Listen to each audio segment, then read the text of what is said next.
ይለኛል ለነገሩ ፈጣሪ እንዴት አድርጎ ይቅር ይለኛል የሰራሁት ግፍ ብዙ ነው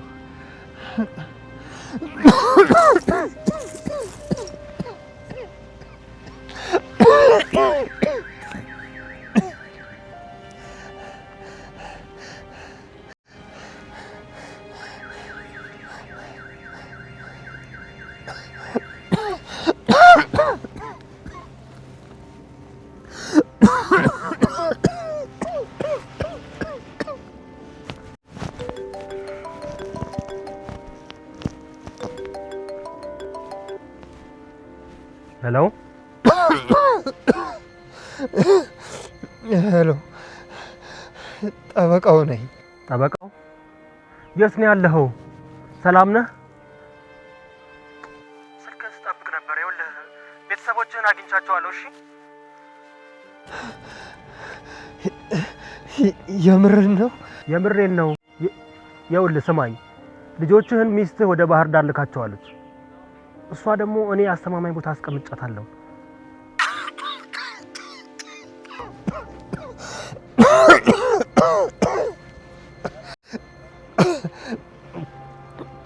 የምርህን ነው? እባክህ በጣም አሞኛል። ምን አሞኛል ያልከው? እኔ ልሞት ነው መሰለኝ። ይኸውልህ አይዞህ፣ ጠንከር በል። ይልቅ የት ነው ያለኸው? እንድረዳ ፍቀድልኝ። ቆይ አሁን ይሄ ደወልክበት ስልኬ ማን ነው? እኔን የረዳኝ የጎዳና ልጅ ስልክ ነው። እሺ አሁን አጠገብህ ካለ ስልኩን ስጠው። በጣም ስደክምበት እርዳታ ለመጠየቅ ሰው ሊፈልግ ሄዷል። ኖ ሌላ ሰው ሊያገኝህ አይገባም። ይኸውልህ አድራሻውን ንገረኝና እኔ ራሴ መጥቼ አገኝሃለሁ። እውነት ግን ልመንህ፣ ሚስቴን ግን አግኝተሃታል? እመነኝ ከኔ ጋር ናት። ይኸው እንደውም የሚበላ ነገር ይዤ ወደ እሷ ጋር እየሄድኩኝ ነው። ቆይ ያለኸው የት ነው? እባክህ ያለህበትን ንገረኝና መጥቼ ላግዝህ እባክህ። አዎ አውቀዋለሁ። በቃ እዛው ጋር ጠብቀኝ፣ እመጣለሁ። አሁኑን እመጣለሁ።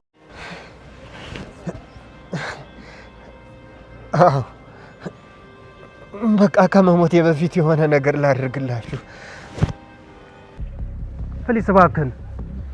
በቃ መጣሁ። የትም እንዳትሄድ።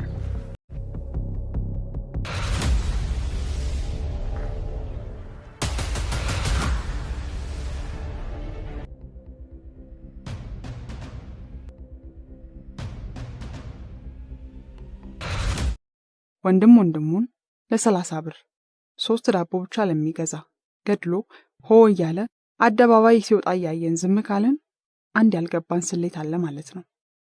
በጣም ቀላል የሚመስሉ ነገር ግን ምሰሶ የሆኑ የሃይማኖት ጉዳዮችን ወደ ጎን አድርገን እርስ በርሳችን በመወዳደርና ጽንፍ ይዞ በመነታረክና በመባላት ያንዳችንን የበላይነት በተከታይ ብዛት በገቢና ተጽዕኖ በማሳደር ለማሳየት ከሆነ የምንለፋው ከፖለቲካ ፓርቲዎች በምን ተለየን?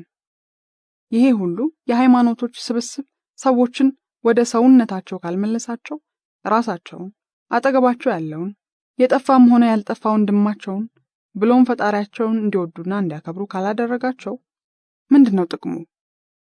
የሃይማኖት መሪዎችስ የጎን ፉክክራቸውን ትተው ለተከታዮቻቸው ፍቅርን፣ የሌላውን መንገድ አክብሮ መቀበልን፣ ሰፊነትን፣ ይቅርታን፣ ትህትናን ያለምንም ማባበያና መደለያ ሰው መሆናችንን ስለሚያስገድደን ብቻ ለተቸገረ መድረስን የሚያስተምሩት መቼ ነው? ማስተማር ብቻ ሳይሆን በቻሉት አቅም የሚያስተምሩትን መኖር የሚጀምሩትስ መቼ ነው? እነዚህ የሃይማኖት ተቋማት የተፈጠሩት መንፈሳዊነትን እንዲያስፋፉ እንጂ ግትር ተቋም ሆነው ብዙ ጽንፈኛ ተከታዮችን እንዲያፈሩ አይመስልኝም። ከመንፈሳዊነትና ከመሰረታዊ የሞራላዊ ስነ ስርዓቶች በላይ የእምነት ተቋምንና የተቋሙን አቋም የሚያራምድና የሚያስፋፋ የሚፈለግበት ጊዜ ላይ ነን። ካስተዋልሽ መንፈሳዊነትን በወጉ የተረዱ ሰዎች እነዚህ ተቋማት ውስጥ የሉም፣ አይፈለጉም። ምናልባትም ከበቀሉበት ሃይማኖት ዕውቀቱንና ጥበቡን አግኝተዋል። ያንን ወደ ህይወታቸው ላይ በተለያየ መልክ እየዘረዘሩ መኖር ችለዋል። ለሌሎችም ተርፈዋል፣ ወይም ደግሞ ጨርሰው መንነዋል። በሆነ ጊዜ ትምህርት ለመቅሰም ወደ ትምህርት ቤት እንሄዳለን። ትምህርታችንን ስንጨርስ ደግሞ የተማርነውን ጥበብና ዕውቀት ወደ ስራ፣ ወደ ህይወት ለመተርጎም እንሞክራለን። ከሃይማኖት ተቋማት የምንማራቸው ትምህርቶች ወደ መንፈሳዊ ህይወት ሊመልሱን ካልቻሉ ወይም ትምህርቱን ወደ ህይወታችን መመንዘር ካቃተን የሚታይ እንጂ የማይበላ ፍሬ ሆነን ቀረም ማለት ነው። ፋሲካ እያለች ጭንቅላቷን እየሰማዎች ነው በሚል አይነት ተወዘውዛለች። መስማቷ ውስጥ ምንም አቋም መያዝ አለመኖሩን ቢያንስ አቋሟን ለማሳየት አለመፈለጓን ወደድኩት። የእውነት ቀለማት 5 ትዕግስት የረዥም ጊዜ ጓደኛዬ ናት። ብዙ ክፉ ደግ አብረን አሳልፈናል። አብጠርጥረን እንተዋወቃለን። አንድ ቀን እያለቀሰች እኔ ጋር መጣች። ምን ሆነሽ ነው? በሰላም ነው? በሰላም እንዳልሆነ ውስጤ እያወቀው ጠየቅኩኝ። ከታሪክ ጋር መለያየታችን ነው። በቃን፣ ከዚህ በላይ መሄድ አንችልም ብሎ ሻንጣውን ጠቅልሎ ወጣ። በለቅሷ ውስጥ የሰማሁት ፍሬ ቃል ይሄ ብቻ ነበር። ብዙ በለቅሶና መነፋረቅ መሃል የታፈነና ምንም ውሃ የማያነሳ ማብራሪያ አመልጦኛል። ታዲያ ምንድነው እንደዚህ የሚያስለቅስሽ? ምን ማለትሽ ነው? ምንም ቢሆን እኮ የልጆች አባት ነው። ስንት አይነት ነገሮችን አብረን አሳልፈናል። እኔ እስከሚገባኝ ድረስ ታሪክ ትልቅ ውለታ ውሎልሽ ሄዷል። ከምንም በላይ ደግሞ ከመቆየቱ ይልቅ መለያየቱ እንደሚያስፈልግሽ ራስሽም ታውቂዋለሽ። ስንት ጊዜ ነው በቃኝ ስትይኝ የነበረው? ሁሉን ትተሹ ከስድብና ድብደባ ጋር መኖር አልበቃሽም? የሁለት ዓለም ሰዎች ናችሁ። እሱ ዘሎ አልጠገበም። አንቺ ደግሞ ተጨምተሽ ልትፈነጂ ነው። ከባድ ልዩነት ውስጥ ነው ያላችሁት። እንደውም ልጆቹ በመሃል ከሚሰቃዩ ተገላገሉ። ይሄ ለሁለታችሁም ትልቅ የምስራች ነው። ሙች እንኳን ደስ አለሽ። ለዚህም አሪፍ ቡና ነው የማስፈላልሽ። በመገረም ታይኛለች። ልክ እብድን እየተጠራጠሩ እንደሚያዩት አይነት። ትዕግስት ብዙ ችክ ያለች ትዕግስታም ጓደኛዬ ናት። ትዕግስቷ ልክ ስለሌለው አንዳንዴ ስሜት፣ ድምፅ፣ አቋም ይኑራት አይኑራት፣ በህይወት ትኑር አትኑር ለመገመት ይከብዳል። ታሳዝኛለሽ። የ10 ዓመት ዳሬ ሲፈርስ እንኳን ደስ አለሽ ይባላል። እኔ እኮ ለምንድን ነው ግን ካልጠፋ ሰው ወደ አንቺ የመጣሁት? አመረረች። ከልብ ያሳቀችኝ። ሰው እንዴት ወፈፌ ለማማከር ይመጣል? ቀድሞውኑ ካልወፈፈ በስተቀር። ያው ልክሽን የሚነግርሽ ሰው ስትፈልጊ ነው እኔ ጋር የምትመጪው። እኔ በመፋታትሽ በጣም ደስ ብሎኛል። ሁለት በተቃራኒ ዓለም ውስጥ ያሉ አካላት የፈነዱ ቀን ችግሩ ለጎረቤት ይተርፋል። ከፍርሃት፣ ከይሉኝታ ወይም ከገንዘብ ውጪ ምንም የሚያያይዛችሁ ነገር እንደሌለ ታውቂያለሽ። ፍቅራችሁ፣ ሰላማችሁ፣ ቢያንስ እንደ ተራ መንገደኛ መከባበራችሁ አልቋል። ታዲያ ምን ለመሆን አብራችሁ ትቆያላችሁ? ሁሉንም ታዩና ፈጣሪ የተቀደሰ ትዳር ሲፈርስ አይወድም። ምን የተቀደሰ? ማን ነው እንደሱ ያለሽ? የተቀደሰ ብላ ያሞካሸችውን ትዳሯን ማመን ተሳነኝ። እንዴ ቅዱስ መጽሐፍ ላይ ለምን እንወሻሻለን? የምንፈልገውን ለማድረግ ወይም ላለማድረግ መጽሐፍ መጠቃቀሱ ያስገምታል። ነውር ነው። መጽሐፉ የሚለው ሌላ፣ አንቺ የምትኖሪው ሌላ። የነበርሽበትን የተተራመሰ ትዳር ቅዱስ ብለሽ ከሆነ የምታስቢው እውነትም ቅድስና እያሰቃየሽ ነበር ማለት ነው። ያንቺ በትዳር መቆየት፣ መደሰት ወይም መከፋት የራስሽ ምርጫና ውሳኔ ነው። ከተስማማሽ ትኖሪያለሽ፣ ካልተስማማሽና እህል ውሃሽ ካለቀ ቢቻል በሰላም ካልሆነ በሆነው መንገድ መለያየት ነው። ትልቅ ቦታ የሰጠነውን ትዳር የሚባል የኑሮ ስርዓት ላለማፍረስ ብቻ ሲባል ራሳችሁንም ልጆቹንም ቀድሞ ማፈራረስ ያሳዝናል። ከትዳር በላይ ሰውነት ይቀድማል። አንቺ ትቀድሚያለሽ። ስታገቢ ይወደኛል፣ ቤተሰቦቼ ወደውታል፣ ጥሩ ገቢ አለው ይሁን ብለሽ በሩብ ልብሽ ገባሽ። ስትቆይ ብዙ ጉድ እያየሽና እየሰማሽ መጣሽ። ያንን ሁሉ ስድብና ድብድብ እያስተናገድሽ ልጆች ይበተናሉ፣ ቤትና ንብረት ይፈርሳል፣ ትዳር ይታገሳል። እሱ ራሱ አፍ አውጥቶ ይበቃል ካላለ ብለሽ ራስሽን እያባበልሽ ቆየሽ። ሲፈርስ ደግሞ አረ በፈጠረሽ አንድ ቦታ ላይ እንኳን እፎይ በይ እንጂ። ከልቤ ነበር የተማረርኩባት። ያምሻል አይደል? ሰው ፍቺ ላይ ቆሞ እንዴት ነው እፎይ የሚለው? ወደድሽም ጠላሽም ቤቴ እኮ እየፈረሰ ነው። እሱን ነው የምልሽ። ቤቱማ ከፈረሰ ቆይቷል። ይቅርታ፣ መጀመሪያውንም የተሰራው ያሸዋ ሜዳ ላይ ነው። የሚያስተሳስራችሁ ጠንካራ መሰረት አልነበራችሁ። አሁን ግን እናንተ ከመፍረሳችሁ በፊት በሰላም መለያየቱ ይሻላችኋል። ይቅርታ፣ ይሄ የወፈፌ ምክር ነው። እንደምታውቂው እኔ ለነገ አላውቅም። ልክ ነሽ። እኔም አንቺን አምኜ መምጣቴ ነው ጥፋቱ። አንቺ ድሮም የሌላ ዓለም ሰው ነሽ። በትክክል። ለማንኛውም እንኳን ደስ አለሽ። ትዕግስትን ከዛ ቀን በኋላ ላለፉት 3 ዓመታት አላየኋትም። ረሳኋት መሰለኝ። አንድ ቀን ደውዬ እንዴት ነሽ ስላት በሽማግሌ ታርቀው መመለሷንና አሁንም የድሮውን ድራማ እንደምትኖር በመጠኑ አወራችልኝ። ያንን ከሰማው በኋላ ለሚቀጥሉት 300 ዓመታት ባላገኛት ተመኘው። ያንን ሁሉ ህመም እንደገና መስማት ምንም ጥቅም አልነበረው። የእውነት ቀለማት 6 አንድ ቀን ሁላችንም ለስብሰባ ተጠርተናል። የቢሮአችን ሥራ መቀዝቀዝና ገቢው ቁልቁል መፈጥፈጡ ያሳሰባቸው ግራም ቀኝም ያልገባቸው የሚመስሉ የድርጅቱ ባለሀብቶች ስብሰባ ጠሩን። አሁን ያለው የኮንስትራክሽን ስራዎች እንደምታውቁት ከብረትና ከውጪ ምንዛሪ ጥረት ጋር በቀጥታ ተዛማጅ ነው። የማታ 2 ሰዓት ዜና የምሰማ መሰለኝ። የውጪ ችግሮችን በተደጋጋሚ ስለተወያየንባቸው ለጊዜው ያሉብንን የውስጥ ችግሮች ለመስማትና መፍትሄ ለመፈለግ ነው የመጣ ነው አለ ከድርጅቱ ሀብት የአንበሳውን ድርሻ የሚይዘው ባለሀብት። በሌሎች ግፊት የመጣ ይመስላል። ምንም የባለቤትነት ስሜት አይታይበትም። ሌሎች ተፎካካሪ ድርጅቶች ግን ገበያቸው እንደኛ አልወረደም። ውስጣችን ያለው ችግር መታወቅ አለበት። ሁለተኛው ባለሀብት ተናገረ። ወደድንም ጠላንም ችግሩ የውጪ ብቻ አይደለም፣ ከውስጥ ያሰራር ችግር እንዳለ ግልጽ ነው። ዛሬ ሁላችሁንም የጠራነው ያለውን ችግር በግልጽ ለመወያየትና መፍትሄ ለመፈለግ ነው አለ ፈርጠም ብሎ። ምናልባትም ከድርጅቱ ትንሹን የሀብት ትርፍ የሚጋራ ወጣት ባለሀብት። የድምፁ ከፍታና ክብደት በድርጅቱ ውስጥ ካለው የመወሰን አቅም ጋር ፈጽሞ አይመጣጠንም። ፈገግ አለን። እኔ እንደሚታየኝ አጠቃላይ የሀገሪቷ ገበያ ችግር ውስጥ ዋና ስራ አስኪያጃችን አቶ ሽመልስ የጀመረውን ሳይጨርስ ሶስተኛው ባለሀብት ባልደረቀ ምላሱ አቋረጠው። አሁን መስማት የምንፈልገው የሰራተኛውን ድምጽ ነው። ካንተ ጋር ብዙ ጊዜ ተወያይተናል። ሰራተኛው ዝም ጸጥ አለ። እኔ በበኩሌ በዝምታችን አፈርኩ። ከአቶ ሽመልስ ጀርባ ብዙ ሹክሹክታዎች፣ ሐሜትና ሽሙጦች እንደሌሉ ሁሉ ዝም አለን።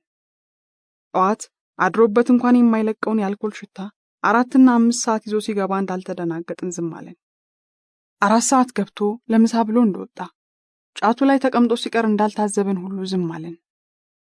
እጃችን ላይ ያሉ ስራዎች ምን እንደደረሱ የሚጠይቀን ለክፍያና ሪፖርት መሆኑን እያወቀን ዝም አለን።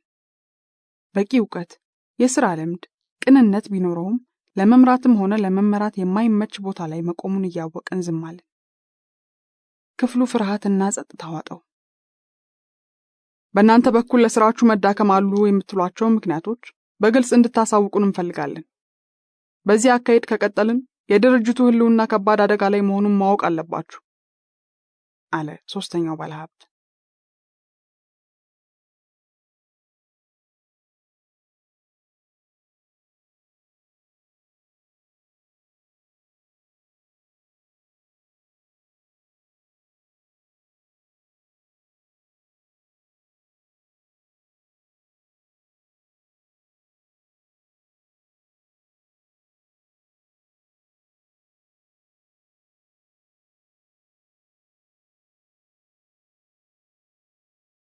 የሆነ የማላውቀው ኃይል ከተቀመጥኩበት ጥግ አስፈንጥሮ አስነሳኝ። ዙሪያዬ የነበሩት ጥቂት ጓደኞቼ ግማሹ ፍርሃት፣ ሌላው በእፍረት ያዩን ጀመር። ደግሞ ምን ልትል ነው የሚል ፍርሃት አየሁባቸው። ብዙም አልገረመኝም፣ ለምጄዋለሁ። በነጻነት ሐሳባችሁን አሳውቁን ስላላችሁ በመጠኑ የሚታየኝን ለማለት ነው። በእኔ ሐሳብ ምናልባትም የችግሩ መንስኤ የሚመስለኝ ከፍተኛ የአመራር እጥረት ነው። እናንተም ጠይቃችሁን ስለማታውቁ ለማን መንገር እንደምንችል ግራ ስለገባን እያየን ዝም ብለናል። አቶ ሽመልስ በቀን ከ4 ወይም 5 ሰዓት በላይ ስራ ቦታ ላይ አትገኝም። በግሌም ብዙ ጊዜ ላናግርህ ሞክሬያለሁ። የጫትና የመጠጥ ሱስህ ከአቅምህ በላይ ሆኗል። ቅንና ጠንካራ ሰራተኛ እንደሆንክ እናውቃለን። ነገር ግን ላለፉት ረጅም ወራት የሥራ ተነሳሽነትህ ሞቷል። አዲስ ሐሳቦችንም አትቀበልም። የሥራዎችን ሂደት ወደ ኋላ እንዲጎተቱ ምክንያት እየሆንክ ነው። ይሄ አሰራር የሌላው የሥራ ተነሳሽነት ላይ ትልቅ ተጽዕኖ ፈጥሯል።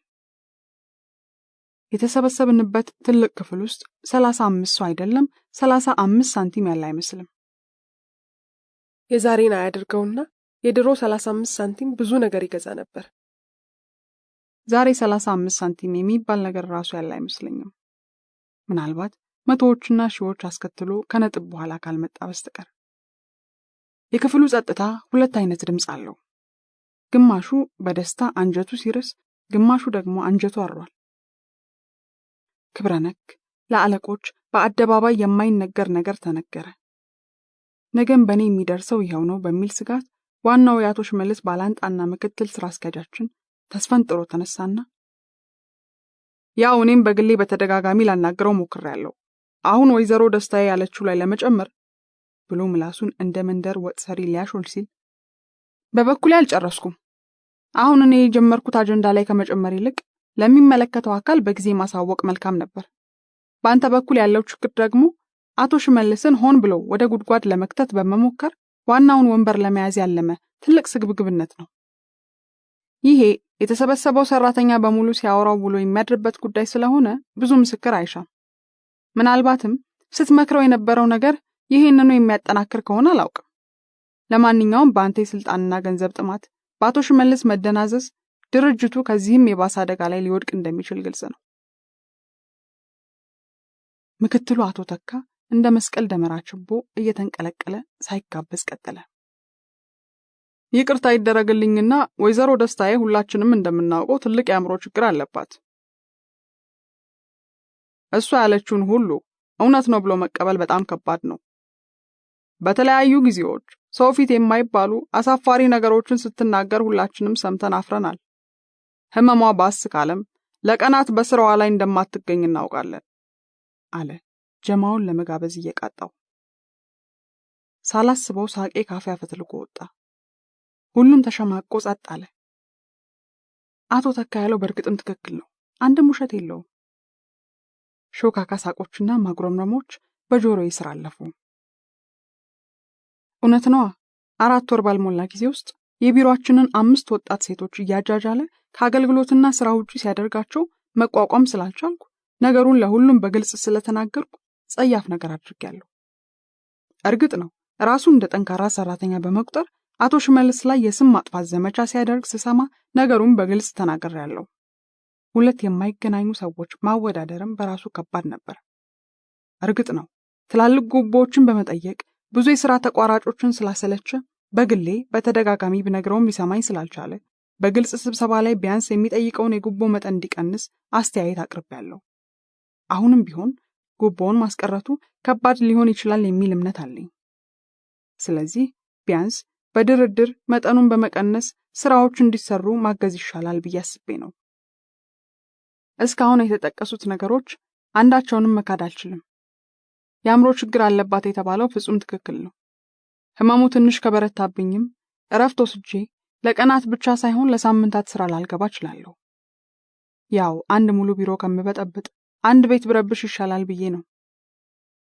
በእውነቱ የአእምሮ ችግር ቢኖርብኝ እንጂ ባይኖርብኝ ኖሮ እዚህ እንደተሰበሰቡት ጤናማ ባልደረቦቼ ጎመን በጤና ብዬ አረፌ በተቀመጥኩ ነበር።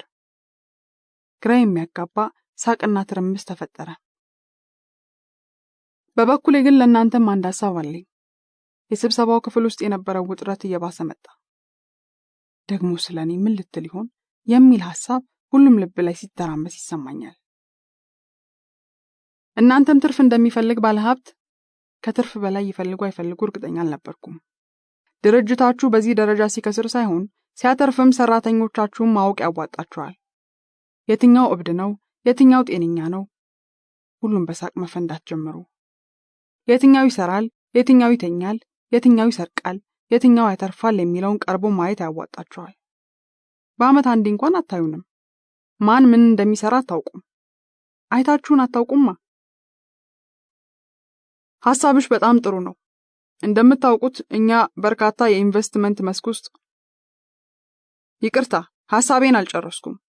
የጀመርኩትን ሐሳብ አስጠፋብኝና ሌላ አሳፋሪ ነገር ትቶልኝ ሄደ። እንደኔ እይታ መምረጥ ነው። ወይ አንድ ነገር በጥራት መስራት ወይም ማሰራት፣ ወይም በየዘርፉ እየባከኑ ያተረፉትን አትርፎ የከሰሩትን ተቀብሎ መቀጠል ነው። ከመካከላችሁ ውስጥ የድርጅታችሁን ቁልፍ የሆኑ 1 ወይም 2 መሐንዲሶች የሚያውቃለ? ጠየቅኳቸው። እርስ በርሳቸው የተያዩ ጸጥ አሉ። ቤታችሁን በዚህ ደረጃ ስለሆነ የማታውቁት ብዙ ትርፍ መጠበቅ አግባብ አይደለም ብዬ ቁጭ አልኩ። አቶ ተካ ሳይጠየቅ ተነሳና እኔ እኮ ይሄንን ያልኩት ውስጣችን ከባድ የአእምሮ ጤና ችግር ያለባቸው ሰዎች አሉ የሚባልና የማይባል አይደለም የመጸዳጃ ቤት አጠቃቀም እንኳን አያውቁም። ሶስቱ ባለሀብቶች አንጀታቸው እያረረ እንዲቀመጥ ቀጭን ትዕዛዝ በምልክት ሰጡት። የአዳራሹ ፍርሃትና ውጥረት እየናረ መጣ። የመጸዳጃ ቤቱን ጉዳይ መተዋቃተኝ። ተነሳው። በጣም ይቅርታ፣ አንዴ በመጸዳጃ ቤት አጠቃቀም ላይ ሐሳቤን ልናገር። በምልክት ቀጥ ለማለት ዋናው ባለሀብት አንገቱን ወደ ላይ ወረወረው። አሁን የተባለው ትክክል ነው።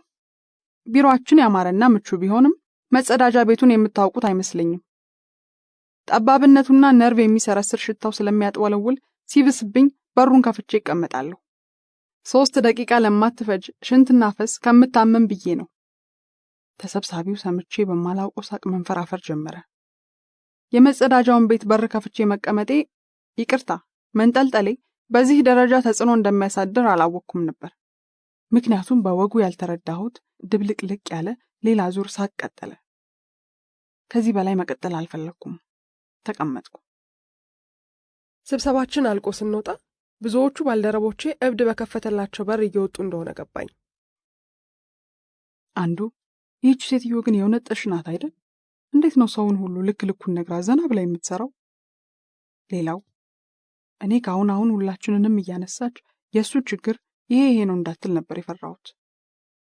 አሁን ተካ ቺክ ጨፍጫፊ ውስጥ ይገባል። ከቀናው ድሮስ ማን ይምራል? እኔን ብትባል ምን ልትል ነበር? ሴቶቹን ጨርሶ ወንዶቹን እያስቸገረ ነው ልትለኝ? ይስቃሉ። አረሼም ነው። አዳሚ ፈሪ ሁላ ዝም ስትል እውነት የዚህ አይነት እብድ አይጥፋ። አንጀቴን ያራሳቸው። እኔ ግን ስለኔ አንድ ነገር ብትል ወይ በእጄ ሰበብ ትሆናለች ወይ እጄ ላይ አንድ ነገር ከምትሆን ቀድሜ መልቀቂያ ጠይቃለሁ እንጂ። ይስቃሉ። ግን እኮ ወደድንም ጠላንም ያለችው ነገር እውነት ነው። አንድ ውሸት ቢኖረው ኖሮ ይቺ ቢሮ በሳት ነበር የምትያያዘው። ወንድ ናት፣ አይቆጫት አለች አንዲት ልጅ እግር ወጣት በወኔ ተሞልታ። የእውነት ቀለማት 7 ራስን መሆንና እውነትን መናገር ከባድ ወንጀል በሆነበት ዓለም ውስጥ ነው ያለነው። እውነት ህብረተሰብ ውስጥ ከተሰራጨ ከየትኛውም በሽታ የበለጠ በአጭር ጊዜ ውስጥ ይገድላል። እስቲ አስቢው፣ መሸፋፈን፣ ማስመሰል፣ ማንሻፈፍና ማንጋደድ ባይኖርና ሰው እውነቱን ማውራት ቢጀምር ጓደኝነት አይፈርስም፣ ቤተሰብ አይፈርስም፣ የማህበረሰብ መዋቅር እንደነበር ይቆያል። ግን እንዲህ እንደ ጤነኞቹ ውሸትን በጥልቀት ተለማምዶ ምናልባትም ከእውነት የተሻለ በሚመስል መልክ አብሮ ተዋህዶ በቀን 10 ማሊያ የቀያየሩ መኖር ከተቻለ ለመኖር ጤናማ መሆን ለጊዜው ሊያስኬድ ይችላል። ነገር ግን ተወደደም ተጠላም እውነት የህይወት መንገድ ነው ብዬ አምናለሁ። ከውሸት ጋር ተሳቆ ወይም ተዛምዶ ከመኖር የሚከፈለውን ከፍሎ ከእውነት ጋር ከባርነት ነፃ መውጣት ይሻላል። እናም ራሴን መዋሸት ደከመኝ። የውሸት መጀመሪያ ራስን መዋሸት ነው። ውሸት ስለደከመኝ ለማመጽ ወሰንኩ። ይህ ውሳኔ ከኔ የመጣ አለመሆኑ ግልጽ ነው። የተሰማኝን ያሻኝን ስናገር ራሴን መሆን ስጀምርና ብዙሃኑን መከተል ሳቆም አመፀኛ ናት፣ ወፈፍ ያደርጋታል፣ ጠሽ ናት የሚል የመጀመሪያ ደረጃ የእውነት ማዕረግ ተሰጠኝ። ይህ ታሪካዊ ማዕረግ የትኛውም ራሱን ለሚያዳምጥ የሰው ልጅ ብዙሃኑ ለዘመናት ሲጠቀሙበት የነበረ በመሆኑ ማንንም እንደማያስከፋ መረዳት ያስፈልጋል። እውነትሽን በነፃነት መናገር የምትችይው በስካርና በእብደት ጥላ ስር ከሆንሽ ብቻ ነው። ለዚያም ነው የሰው ልጅ ዘመኑን በሙሉ ራሱን አልኮል ጥላ ስር መወሸቅ የሚፈልገው። ይህ እየተካሄደ ያለውን እውነት አለመካድ ላለማየትና ላለመስማት ወይንም ኃላፊነት ላለመውሰድ ያግዘዋል። በውስጡ ተጠራቅሞ ያለውን የእውነት ጥንስስ ከመፈንዳቱ በፊት በትንሹ ያስተነፍሰዋል። እኔ አፈር ልብላ፣ እሱ እኮ ሆዱ ባዶ ነው፣ እንደው ሲጠጣ ብቻ ይህች አብሾው ትነሳበታለች፣ ውስጡ እኮ ባዶ ነው ይላሉ። አረኔው አፈር ልብላ፣ ተብላልቶ ሊፈነዳ የደረሰ ስንት ነገር ከራስ ጸጉሩ እስከ እግር ጥፍሩ ተሸክሞ የዞረ ሆዱ ባዶ ነው። ሆዱ ምናልባትም ከምግብ ባዶ ሊሆን ይችላል፣ ከነገር ግን ባዶ አይደለም። ነገሩን ባጭሩ ባስቀምጥልሽ እውነትን ስናገር አመፀኛ፣ ጠሽ፣ ወፈፌ፣ እብድ እባላለሁ። ዝም ስል ባሰባት ይላሉ። ስጮህ ለየላት ጨርቋን ሳትጥል ብትታከም ይላሉ። እምቢ ስል ህመሙ እየባሰ ነው ይላሉ። እሺ ብዬ ልታከም ሲሄድ ሐኪሞቹ ታመው አገኛቸዋለሁ። እነሱ ደግሞ ጤነኛ ናት ብሎ ይሸኙኛል። እመለሳለሁ። እንደፈረደብኝ ሊሰሙት የማይፈልጉትን እውነት እናገራለሁ። እንደገና ሌላ ጡዘት ይነሳል። ስናገር እውነቱን አልቀባም፣ አላስተባብልም፣ እቅጩን አስቀምጣለሁ። መልሰው ያዝኑብኛል። እኔ ምን ማድረግ እችላለሁ? አርፌስ ብቀመጥ ብዬ ዝም እላለሁ። አይኖቼን ወደ ፋሲካ መለስኩ። አንዱን አንስቼ ሌላውን የምደርበው ከሐሳብ ወደ ሐሳብ የምንጠላጠለውን የለመደችው ይመስላል። አልገረማትም። ሰዓታችን መግፋቱን ከሁኔታዋ ተረድቻለሁ። አሮጌ ቦርሳዬን ከተዘረረችበት ምንጣፍ ላይ አነሳውና ተሰናብቻት ወጣሁ።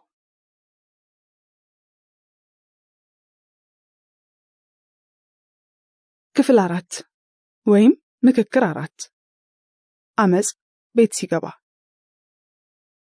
እንዴት ነበር ሳምንትሽ? በተለመደ መረጋጋት ውስጥ ጠየቀችኝ። ፊቷ ላይ ያለው መስከን ሌላውን ያሰክናል። አትዋዥቅም፣ አትሞቅም፣ አትበርድም። ቆንጆ ቦታ ላይ ረክታለች፣ ወይንም የረጋች ትመስላለች። የሰዎችን ልብና ኩላሊት ሳይመረምሩ እንዲህ እያሰበ ወይም እያሰበች ይመስለኛል ብሎ እንደመደምደም ትልቅ ስህተት የለም። ከባድ እኮ ነው። ከፍተን ላላየነው የሰው ሐሳብና ስሜት አፍን ሞልቶ መናገር ህገወጥነት ነው። ወደ ጥያቄዋ ስመለስ ሳምንቴ መቼ ነው ሳምንቴ ሞላኝ? ሳምንት ማለፉ የገባኝ ስትዩ ነው። ትናንት ነበር የሚመስለው። አጭር ነበር፣ ግን ያወራሁልሽን ታሪኮች መልሼ እየሰማሁ እንደ አዲስ ልክ እንደ ሌላ ሰው ታሪክ እየተገረምኩ ነበር። ምን የሚገርም ነገር አገኘሽበት? ውይ ብዙ፣ በጣም ብዙ። ስለሚያናድዱኝ ሰዎችና ሁኔታዎች የነበረኝን እይታ እንደ አዲስ አየሁት። ምን አገኘሽበት? ሁሉም በፈቀደበት መንገድ እንደሚፈስ፣ ሁላችንም በራሳችን አይን ልክ እንደሆነን። ውሃ ልኮ የራሳችን አይን ነዋ። ለአንዱ የተንሻፈፈው ልክ ለሌላው ከልክ በላይ ቀጥ ያለ ነው። ደግሞስ ማን ነው ልክነትን የሚበረብርና የሚያብራራ? ሳይንስ? እምነት? የህይወት ልምድ? መላምት? እኔ አላውቅም። የልዩነታችን ውበቱ ሁሉም የየራሱ ቅርጽና ቀለም፣ ድምጽና ጠረን እንዳለው ይነግረናል። የኔ ብቻ ነው ልክ ብለን ችክ ካላለን። በተወሰነ ደረጃ እኔ የሚሰማኝን ካልተሰማቸው ካልተረዱት ብዬ ችክ እንዳልኩ ገብቶኛል። እኔም የገባኝ ገብቶኛል። እነርሱም እንዲሁ። እውነቴን ነው። የእያንዳንዳችን እውነት፣ ልምድና የህይወት ምርጫ የህይወት አንዱ መልክ ነው። ምናልባትም ውበት ነው። ልክ እንደ መልክዓ ምድር ሳስበው እኔ ማን ነኝ ስለሌላው ምርጫ የተሻለ የማውቀው? የራስሽንስ መንገድ እንዴት አገኘሽው? እሱ ከባድ ነው። የመረጥኩት መንገድ ቀላል እንዳልሆነ አውቅ ነበር። እንደዚህ ሊከብድ ይችላል ብዬ ግን አላሰብኩም። ከባድ ነው። በተለይ ቤተሰብ ይዘሽ ከልጆች ጋር እንደዚህ መኖር ከባድ ነው። እስቲ ንገሪኝ፣ ምን አይነት እናትና ሚስት ነሽ? ምናልባት አመፀኛ? እንደማመንታት እያልኩ ቀጠልኩ። እናትነት። 2 ለአይን የሚያሳሱ ለመንካት የሚያጓጉ ሴቶች ልጆች አሉን። የ8 እና 6 ዓመት ልጃገረዶች ናቸው። ራሴን እንደ ብዙ እናት ስባክን አላገኘውም። ያ ማለት ኃላፊነቴን አልወጣም ማለት ግን አይደለም። ማድረግና መሆን ያለብኝን አደርጋለሁ። ከአቅሜ በላይ ብዙ አልፍጨረጨርም። በተቻለኝ እንዳልጣበቅባቸውና እንዳላፍናቸው ሞክራለሁ። ነገን አላውቀውም። ዛሬን ግን በደንብ እኖራለሁ። ልጆቼ ብዙ ጊዜ የኔ እንደሆኑ አይሰማኝም። ያው አብረው ነው የሚኖሩት። ግን ደግሞ የኔ ብዬ እንደ ቤት ንብረት ባላፍናቸው መርጣለሁ። በእኔ ውስጥ እንዲያልፉ ስለመረጡኝ እናት ስላደረጉኝ እድለኛ ነኝ። ባለዳቸው ነኝ። ትልቅ የፈጣሪ ስጦታ ናቸው። እንደ እናት ልሰጣቸው የምችለው ነገር 3 ነው። ፍቅር፣ መረዳትና ራሳቸውን እንዲሆኑ መፍቀድ። ዙሪያቸውን አጥሬ ማፈንና አቅጣጫቸውን ማስቀየር አልፈልግም። ምንም እንኳን አጓጊና ፈታኝ ቢሆንም እንደ ታላቃቸው ግን የሚታየኝን መክራቸዋለሁ። ማዳመጥ ስጀምር ግን ከነሱ የበለጠ እማራለሁ። የበለጠ ሰው ያሸትቱኛል። ህይወት በእነርሱ አይን ውስጥ የተለየ ቀለም አላት። ንጽህናቸው ሲያነጻኝ፣ የዋህነታቸው ልቤን ሲያቀልጠው ይሰማኛል። እኔ ከምሰጣቸው ይልቅ ከእነርሱ የምወስደው እጥፍ ድርብ ነው። በየቀኑ ብዙ ማደግ አለው። ሰው ይህን ያህል ልጅ አሳደግኩ ይልሻል። ተሞኝቷል። ባሳደገው መጠን ያደገው ራሱ ነው። ስለመጀመሪያዎቹ 4 ወይም 5 የእናትነት ዓመታት ሳስብ ይገርመኛል። 2 በ2 ዓመታት ልዩነት የተወለዱ ልጆቻችን አሉ። እርግጥ ነው እኔና እንግዳ የለንም። በደባልነት አብረናቸው እንኖራለን። እነሱ የተለያየ ፍላጎትና እንክብካቤ ይፈልጋሉ። ማብላት፣ ማስተኛት፣ ማባበል፣ ሐኪም ቤት ማመላለስ፣ ፍቅር መስጠት፣ ማጫወት፣ ወደ ሥራ መሮጥ፣ ወደ ቤት ተመልሶ መሮጥ፣ በእንቅልፍ እጦት መስከር፣ ነገር መርሳት፣ ራስን እርግፍ አድርጎ መርሳት። አረ እንግዳ እንደውም ይሻላል። እኔ በበኩሌ 4ቱን ዓመቶች ተታልዬ ተሰርቄያለሁ። ፍጹም የኔ አልነበሩም። ሲቪ ላይ ራሱ በአገልግሎት ያለፉ ዓመታት ቢባል እመርጣለሁ። ከቀልብ ያልነበርኩማ። ከ4 ዓመታት በኋላ የሆነ ቀን ስነቃ ትንሽ ቀለል ብሏል። ሁለቱም ትምህርት ቤት ይውላሉ። ብዙም እኔን አይፈልጉም። በትንንሽ እግሮቻቸው እንዳቅማቸው በራሳቸው ለመቆም ይሞክራሉ። እኔም ራሴን የማላውቃት ቃብ ላይ የቀነበረች ሌላ ሴት ሆና አገኘዋት። ምናልባትም ከነዚህ 4 ዓመታት በኋላ ቀስ በቀስ ወደ ቀልቤ መመለስ ጀመርኩ። እንደ እናት ያደረኩት አንድ የሚረባ ነገር ካለ የራሴ ቋቋቴ ጫማ ላይ ቆሜ እነርሱን ቁልቁል ከማየት ይልቅ በእነሱ ሚጤጤ ጫማ ውስጥ ገብቼ ራሴንና እነርሱን ማየት ይመስለኛል። ጥሩ እንተያያለን፣ እንግባባለን። እውነት ለመናገር ተሸውደን ነው እንጂ ልጆቹ ከኛ ብዙ አይፈልጉም። ያለቀለት ጉዳይ ይዘው ነው የሚመጡት። እንደ ወላጅ ግን ሁሌም ያጎደልን ስለሚመስለን ወይም የስልጣን ከፍታችንን እንዳይጠፋ ስለምንፈልግ ወይም ቀልጠው እንዳይጠፉ ብለን ስለምንፈራ ፍርሃታችንን ለማቅለል ማስተካከል እንጀምራለን። ለማስተካከል በምናደርገው ግብግብ ብዙ እናጠፋለን። በበኩሌ በየቀኑ አፈር የሚያስበላ ጥፋት አጠፋለሁ። መልሼ እጅ ሰጣለሁ። እንደ ልጅ፣ እንደ አዲስ። እንዴት ነው ከልጆችሽ ጋር የምትግባቡት? ፋሲካ አብረን ምን እንደምንመስል ማየት የፈለገች መሰለኝ። እሱን ላጫውትሽ ነው። ከጥቂት ወራት በፊት ትንሿ ልጄ ጠየቀችኝ። ማማ ባል ፈልጋለሁ። አረ ባላስፈለገሽ? ማለፊያ ነው። ለምንድን ነው እሱ ባል የፈለግሽው? ማሚ እውነት ቆንጆ ባል ፈልጋለሁ። አብሮኝ ሽርሽር የሚሄድ ደሞ አይስክሬም የሚገዛልኝ፣ ደሞ ከኔ ጋር ፕሪንስና ፕሪንሰስ የሚጫወት። ስለዚህ እንዴት እናድርግ? ባል እንግዛ? ከየት እንግዛ? በሆዴ መልካም ሐሳብ ነው። እንደሱ ቢሆንማ ኖሮ እንዴት ጥሩ ነበር። የባል ገበያ ሳስብ ሳቅ መጣ። ከሱፐርማርኬት። እርግጠኛ ነሽ እናገኛለን? እኔ ግን ሱፐርማርኬት ውስጥ ባል ሲሸጥ አላየሁም። እንዴ ሚስ እኮ ሱፐርማርኬት የፈለጋችሁትን ሁሉ ታገኛላችሁ ብላናለች። ምናልባት ብዙ ነገሮች መግዛት ይቻላል ለማለት ፈልጋ ይሆናል። እሺ ባሌት ነው የምናገኘው? ለምን የምትፈልጊውን የሚያደርግልሽ ጓደኛ አንፈልግም? ለምሳሌ እኔ አለው። ኖ ማማ፣ አንቺ እኮ ማሚ ነሽ። አንቺ አትሆኚ። እሺ ወይንም ባባሉ ሰደው እና አንድ ጊዜ የኔ ባል ይሁን። ምንም ችግር የለም፣ ሲመጣ እንጠይቀዋለን። ግን ማማ፣ ባባ የኔ ባል ሲሆን አትቆጭም አይደል? አንድ ጊዜ ብቻ። አረ በጭራሽ። ግን ለምን ጓደኛ አይሆንም? አሁን ባል ሊከብድሽ ይችላል። ብዙ ኃላፊነት አለው። 20 ዓመት ሲሞላሽ ግን አብረን እንፈልጋለን። አግባባኋት። 20 ዓመት አይደለም 10 ሳይሞላት እናት ባል እንደማትገዛ፣ አባት ለባልነት እንደማይከራይ ወለል ብሎ ይታያታል። ኖ ማማ፣ ቤስት ፍሬንድ እኮ ሁላችንም አለን። እኔ ብቻ ነኝ ከኛ ክፍል ባል የሌለኝ። ቆፍጠን ብላ መለሰች። ባለቤቴ ለትንሿ ልጄ ድሬ ከገባችበት የፉክክር ዓለም ከማውጣት ውጪ የምለው ነገር አልነበረኝም። እና ልሻለሁ ለጊዜውም ቢሆን ባሌን ለልጄ ድሬ እፎ ያልኩኝ።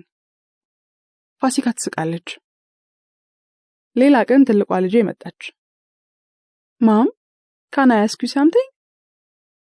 ምንድነው እሱ? ጠይቂኝ። አር ዩ ማድ ፎር ሪል? ምን ማለት ነው ሊያየ? አይ ሰዎች እሷማ ያማታል እንዳይለይላት ፈራለሁ ምናምን ሲሉ ነበር። ስታየኝ ያመመኝ ይመስላለሁ? ልቤን እያመመኝ ጠየቅኳት። ኖ አላመመኝም የኔ አይን። ታዲያ ለምንድን ነው እንደዛ የሚሉት ማማ? እሱን እርግጠኛ አይደለሁም። ግን አንዳንዴ ያልገቡንን ነገሮች መመርመር ስለምንፈራ የመሰለንን ስም እንሰጣቸዋለን። ለምሳሌ ጠጋ ብለው እውነት ይመመኝ አይመመኝ ቢጠይቁ እውነቱን ይረዳሉ።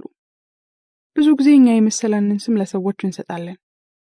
ያ የእነርሱን ሐሳብ ነው የሚያሳየው፣ የእኔን ሁኔታ አይገልጽም። ለአንቺ ምን አይነት እናት እመስላለሁ? እኔ ምን ይመስለኛል? አብረሽኝ ስትጫወቺ ደስ ይለኛል። እቤት አብረሽኝ ስትይ ደስ ይላል። ምግብ ስትሰሪልን ደግሞ በጣም ደስ ይላል። ስትናደጂ ግን በጣም ታስፈራለሽ። ብዙ እናናደድሻለን አይደል? በጭራሽ የኔ አይን። አየሽ፣ ስናደድ በጣም ሰነፍ ነኝ ማለት ነው። እናንተ ብዙ አታናድዱኝም በጭራሽ። ሌላ አንድ ነገር ልጠይቅሽ እባክሽ። እኛ ግን ምንድነን? ማለት ግራ ገባኝ። ሰዎች ነና። እሱን አውቃለሁ፣ ግን ብሔራችን ምንድነው? የኔ ቆንጆ፣ እኛ ብሔር የለንም። ኢትዮጵያዊ ነን። ሌላ ዘር የለንም። but how come mom? ጓደኞቼ እኮ ሁሉም አላቸው። ወላጅ ጠይቀው ተነግሯቸዋል። የኔ አይን፣ እውነቴን ነው። እኛ ምንም ብሔር የለንም። አያቶችንና ቅድመ አያቶችን ብንጠይቃቸው ደግሞ ከተለያየ ቦታ ስለመጡ አንድ ብሔር ብቻ የለንም። ኢትዮጵያዊ ነን። ደምሽ ውስጥ ከየቦታው የመጡ ብዙ መልካም ሰዎች አሉ። ብዙ የተለያዩ ብሔሮች ሊሆኑ ይችላሉ። ስለዚህ አንድ ላይ ኢትዮጵያዊ እንሆናለን። ከዚያ ደግሞ አፍሪካዊ፣ ከዚያ ደግሞ የሰው ልጅ ይቀጥላል። አይጋቹማም። ግን ለምን አንዳንመርጥም? መረጥን እኮ፣ ኢትዮጵያዊ ሆነን። ያ ማለት ምን ማለት መሰለሽ? አንድ እዚህ ምድር ላይ ያለ አንድ ትልቅ ብሔር ነው። ሪሊ? አዎ። ትልቅ ማፈን ወይም ጣፋጭ ዳቦ ብሰጥሽ ይሻልሻል ወይስ ትንሽ? ማም፣ I want the big one። በአንዳች አስማት በደቂቃ ሰርቼ የማመጣላት ይመስል ታስሮ እንደተፈታ ጥጃ መፈጠዝ ጀመረች። መልካም፣ ትልቅ